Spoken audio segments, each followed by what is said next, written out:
Part 1. 1 week before the crash. 1. Tegan. I'm not sure I'll make it to my front door. It is approximately 50 feet from my little Ford Fusion to the entrance of the apartment complex where I live. 50 feet isn't far.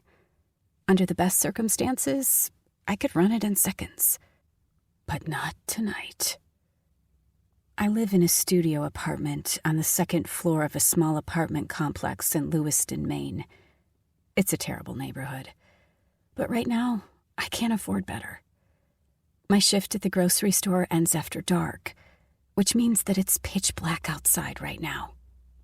There used to be a streetlight illuminating the path from the parking area to the complex, but the bulb blew out a month after I moved in, and nobody has bothered to fix it. Once I kill the headlights, I won't be able to see 2 feet in front of my face.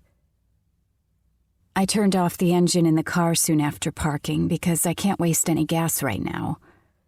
It's cold enough that even within the car, I can see the puff of air from my own breath. In Maine, the temperature in December is always well below freezing. I peer through the windshield, and I can just barely make out the entrance to the building. There's no street light, but there's a tiny light just above the doorway that will make it possible for me to see the keyhole to unlock the door. It's also just enough light to see the man lingering in the shadows near the doorway, waiting. I'm shivering as I shift in the driver's seat, which isn't easy to do these days. A sharp electric pain shoots down my right leg, which has been happening to me more and more lately. The doctor told me it was something called sciatica, caused by an irritated nerve in my spine. I thought my life was about as bad as it could get, and then I went and irritated a nerve in my spine on top of everything else. I squint into the darkness at the man by the entrance, wondering what his business is here. It's too dark to make out any of his features, but he's relatively tall and lean.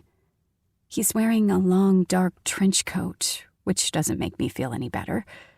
He strikes me as menacing. But to be fair, everyone looks menacing when cloaked in shadows. His intentions could be entirely innocent. Maybe he's visiting a friend in the building. Maybe he's an undercover cop. Not likely. Maybe he's... well, I can't think of what else someone might be doing here at 9:30 in the evening. My point is, he isn't necessarily here to mug me. Anyway, I can't sit in my car all night. I reach into my purse and remove the bottle of pepper spray I've taken to carrying around, and I relocate it to my coat pocket. If this guy wants the meager contents of my wallet, I'll make sure to give him a run for his money.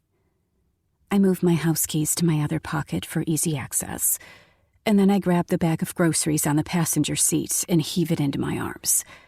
Mr. Zakir always gives me a massive discount on soon-to-expire groceries, and I refuse to leave them behind just because of some creepy man outside my building.